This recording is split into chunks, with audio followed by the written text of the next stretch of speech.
Un mensaje para hoy. Un mensaje para hoy. Y quiero que note esto. Dice que él, después que estaba mirando, él vio una puerta abierta en el cielo. En Apocalipsis 4 se nos da una puerta abierta en el cielo.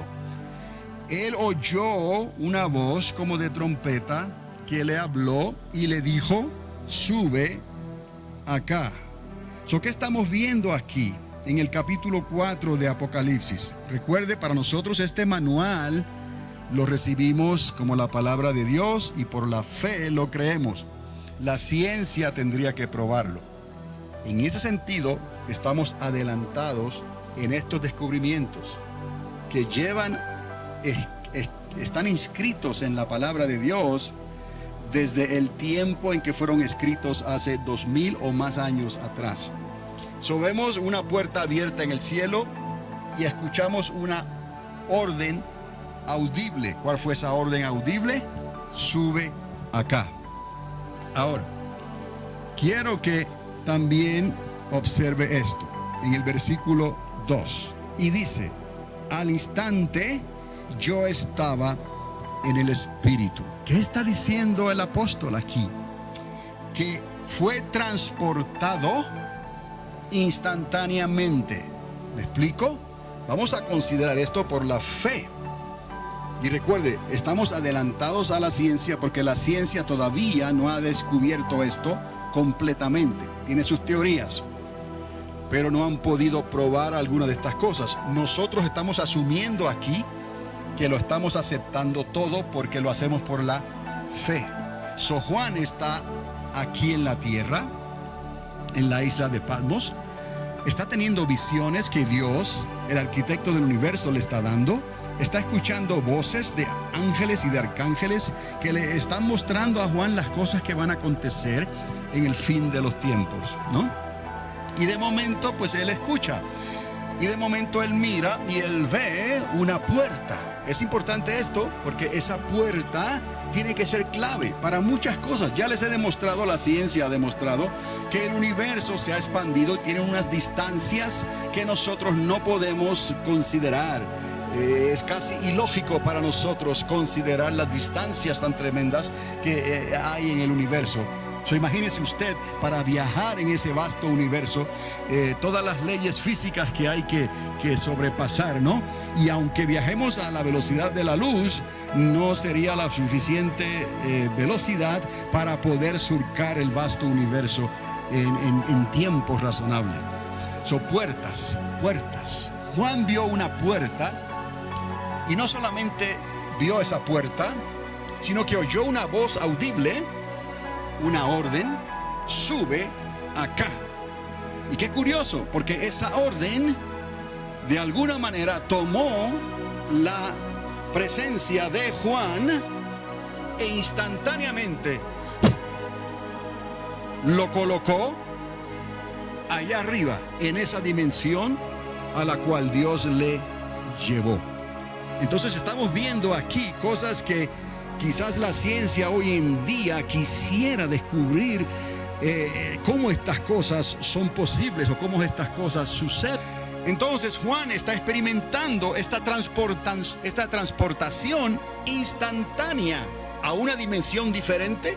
Recuerde la puerta, porque lo que le voy a mostrar más adelante son datos científicos que ya están probados, datos científicos y fotos que los satélites y los medios de tomar fotografías en el espacio por esos satélites, no es solamente a la luz visible, sino que ellos toman fotografías de infrarrojas, ¿no? De rayos X, de rayos gamas, y eso da una imagen de lo que hay ahí en el universo que a simple vista no se puede ver. Y les voy a recordar que en este vasto universo que hay un % muy diminuto de lo que la luz manifiesta, la luz visible. ¿Por qué? Si el universo es tan y tan y tan y tan grande, ¿por qué la luz visible está tan y tan y tan limitada? ¿Qué es lo que está pasando? Dios es luz. Dios está en la eternidad y puede estar en el universo. Pero ¿por qué no se manifiesta esa luz visible? como quisiéramos. Y la misma ciencia se pregunta, ¿por qué no se manifiesta esa luz visible? ¿Por qué hay una energía oscura? ¿Por qué hay una materia oscura en el universo? ¿Por qué hay otros elementos en el universo que no se pueden ver, como la luz visible? Entonces, si hay puertas, y yo sé por la palabra que detrás de esas puertas algo está ocurriendo, y yo sé que detrás de esas puertas hay luz, y yo sé que detrás de esa puerta hay un mar de cristal, hay arcoíris, algo está pasando en ese punto entre la eternidad de Dios y la creación, el Big Bang, que comenzó supuestamente hace 14.7 billones de años atrás, probado científicamente. No vamos a discutir eso, pero algo es aquí importante, que Juan está viendo un punto que parece ser que no está dentro del universo, pero tampoco está dentro de la eternidad. Repito, parece que Juan está en un punto que no está dentro del universo, ni tampoco en la eternidad. Está en la unión, en el punto, en la franja, que quizás era lo que Nimrod estaba buscando en aquellos días con la famosa Torre de Babel, y lo que la ciencia hoy en día está tratando de descubrir. Por eso les dije que inadvertidamente se están acercando mucho a esa franja prohibida. Eso es como el dilema de la vida. ¿Quién da la vida? Dios. El ser humano y la ciencia quiere crear la vida, pero les falta el eslabón perdido para ellos. ¿Cuál es? ¿Cuál sería? Que la vida solo viene del soplo ¿de quién? Del Omnipotente. La vida viene por el Espíritu de Dios. ¿Podrá la ciencia aumentarse y fabricar androids, como le llaman en inglés? Podrán fabricar humanoides, podrán fabricar personas virtuales, pero no podrán crear la esencia de la vida, porque solamente Dios lo puede hacer. Eso se lo digo para mostrarles de otra manera cómo la ciencia está tratando de jugar con cosas que le corresponden a Dios. Pero quitando eso a un lado, vamos a ver a la ciencia razonable, que según ellos tienen la obligación y la responsabilidad de descubrir los orígenes del universo. Esa franja, ese punto, esa intersección que a través de lo que dice el apóstol Juan en la isla de Patmos, en sus escritos en Apocalipsis, nos hace saber que es un punto, es un lugar que posiblemente no está dentro del universo, pero tampoco todavía en la eternidad de Dios. Y ahí hay luz, hay un arco iris, hay movimiento y hay actividad angelical. Entonces, ahí Juan nos habla de esa puerta abierta en el cielo, de la orden que se le dio, que es audible, y de una transportación instantánea y posiblemente de una dimensión diferente. Si no está en el universo como lo conocemos, posiblemente está en otra dimensión que Dios creó y todavía la ciencia está tratando de descubrirla. Entonces, obviamente, vemos ahí el trono de Dios, que es la explicación que Juan nos da en los versículos del 2 en adelante, y en el verso 6 en especial, se nos dice que delante del trono había como un mar de vidrio semejante al cristal. Y estamos viendo aquí el vidrio y el cristal. Y en el verso 3 se nos decía que había alrededor del trono un arco iris. Entonces él está viendo físicamente un arco iris, y el arco iris no se pinta, el arco iris se crea.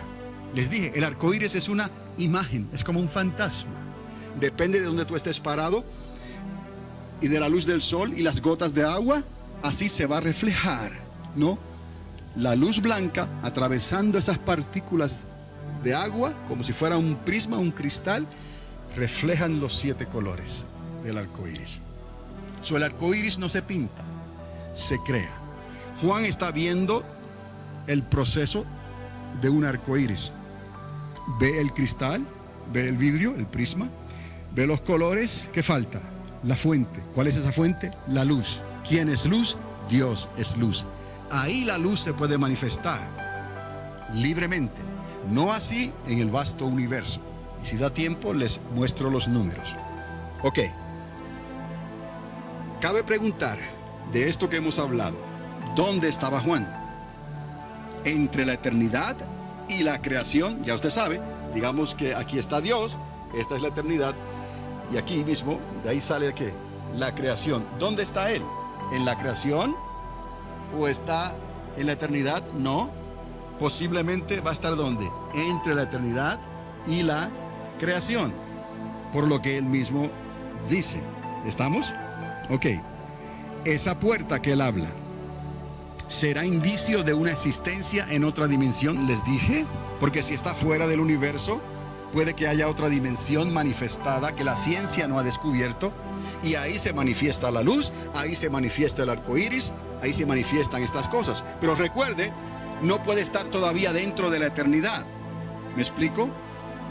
Porque la eternidad es el lugar reservado ¿para quién? Para Dios.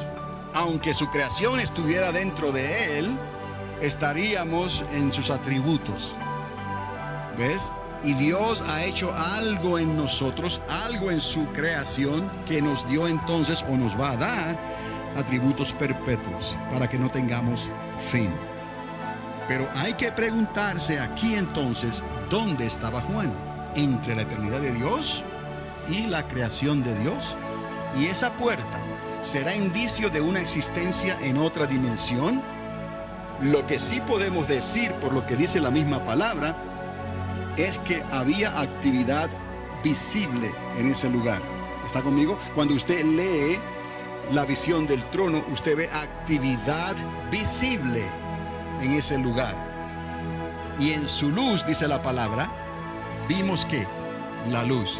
De ahí que no se nos debe de olvidar esto nunca, que en su luz vimos la luz. Y la luz viene de Dios y Dios es luz. Y cuando hablamos de luz blanca, estamos hablando en términos científicos también, porque la ciencia ha identificado la luz blanca. Por ejemplo, la luz que emana del sol se le considera una luz blanca. ¿Estamos? Y cuando esa luz blanca se pasa por un prisma, por el cristal o por las gotas de agua de las nubes, forma ¿qué? Un arco iris. Entonces, en su luz vimos la luz. Es un principio de Dios. Ahora, les hablé de la luz visible, que es la luz que se puede ver. Y es lo que Juan estaba observando en el trono de Dios, porque Juan describe ¿qué? Un arco iris. Juan describe que él vio también ¿qué? Un mar de cristal. ¿Qué es lo que falta? Si ahí están los ángeles o los seres vivientes con Dios y hay actividad, ahí está Dios, y donde está Dios hay ¿qué? Luz. Muy posiblemente lo que está ocurriendo en esa visión es que Juan está siendo testigo de la manifestación de la luz blanca de Dios a través de los cristales y los prismas que se encuentran delante de ese trono y están produciendo ¿qué? La imagen de un arco iris, y eso fue lo que él vio en el trono de Dios. Es muy posible que Dios haya establecido este trono, quizás temporalmente, entre su eternidad y la creación, para que Juan pudiera en el Espíritu ir a ese lugar, ver estas cosas, escribirlas en un libro y decirle a la iglesia, estar atento a estas cosas, porque el Señor está a las puertas y viene ya.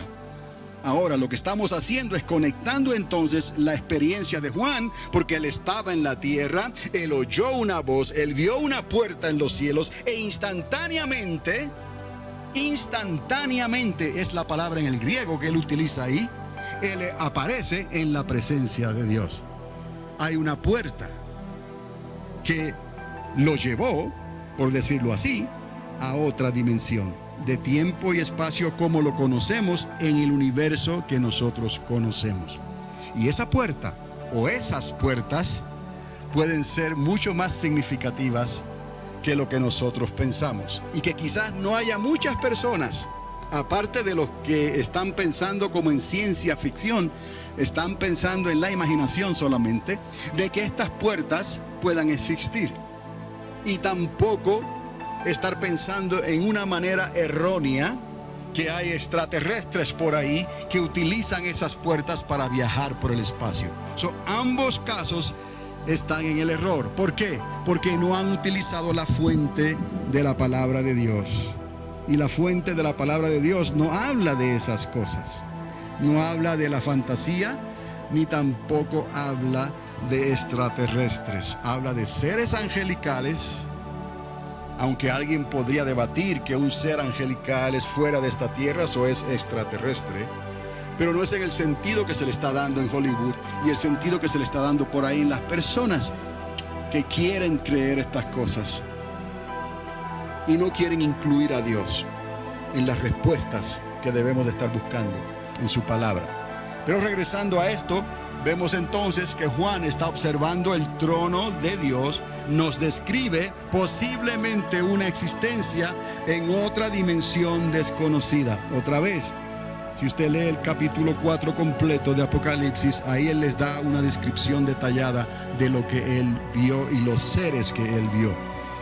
Recuerde esto. Cuando se habla del arco iris en el cielo, no es algo pintado, es algo que tiene que haber un proceso, tiene que haber luz y tiene que haber un prisma para que se manifieste esto. Y es lo que Juan vio y esa actividad que él vio. Y el asunto era determinar dónde estaba ese lugar. Si estaba dentro del universo o dentro de la eternidad, y posiblemente en ninguno de los dos lados. Y es aquí donde entra el factor de la puerta. Jesús también nos habló a nosotros como Él, identificándose como la puerta. Pero esas puertas no es la primera vez que se mencionan en la Biblia. Sabemos que Jacob vio ángeles que ascendían y descendían en el cielo. Sabemos que Nimrod estaba buscando esa puerta, ¿no? Estamos tratando de entender aquí una relación entre el creador del universo, su creación y nosotros, y cómo nosotros podemos acercarnos a Dios. Obviamente nos acercamos a Él por el Hijo, por el Espíritu Santo, pero explicar eso en el universo, cómo los ángeles lo hacen, cómo los ángeles descienden, cómo ellos suben, por dónde vamos a pasar nosotros, por dónde vamos a subir, por dónde van las almas, el Espíritu cuando alguien muere en el Señor, cómo Él llega a las moradas celestiales en un vasto universo que apenas estamos entendiendo. Aún los que van al corazón de la tierra, la ciencia no entiende completamente cómo está formado el corazón y el núcleo de la tierra, porque nunca ha podido entrar ahí todavía. Tiene una idea, pero nosotros podemos entender estas cosas por la misma palabra de Dios. Y podemos decirle a las personas que, a manera sencilla, si tú crees en Cristo, si tú crees en Dios, para que no mueras en tu pecado, conviértete al Señor, créele a Dios, dile al Espíritu Santo que te ayude, que te enseñe, traiga convicción de pecado sobre tu vida para que te arrepientas, porque cuando mueras vas a ir a las moradas celestiales. Y si no crees en esto y no le crees a Dios ni a lo que Dios estableció para que te ayude, para que tu nombre sea inscrito en el libro de la vida, entonces solamente queda otro lugar, y es el infierno en el corazón de la tierra. Quizás haya personas que le den oído a eso y se conviertan a Dios. Ahora, lo que les quería mostrar aquí sobre la composición del universo. Aquí hay dos diagramas.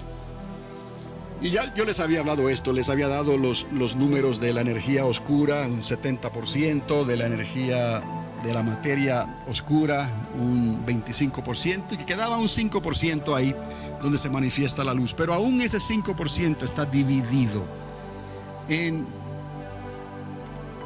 porcientos más pequeños todavía. Lo que les quiero mostrar con esto es qué poco se manifiesta la luz en todo el universo.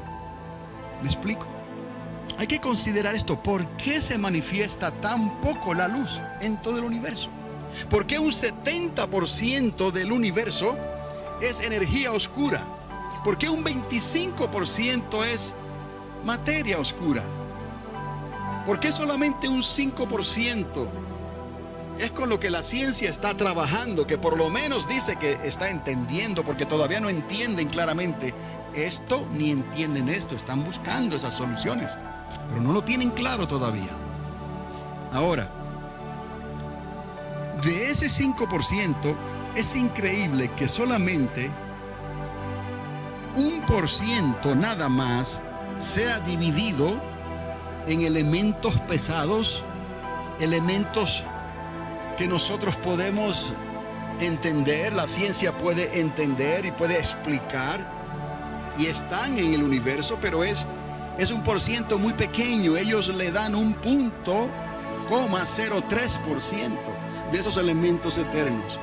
Ahora, existen partículas que no podemos ver, partículas que viajan casi a la velocidad de la luz, que le llaman neutrinos, que también esas partículas están ahí en ese 5%, aunque no se pueden ver, pero es un 0.3% nada más.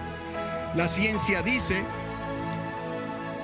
que por 1 centímetro cuadrado de espacio aquí en la Tierra, un espacio de 1 centímetro cuadrado, si está perpendicular a la luz del sol,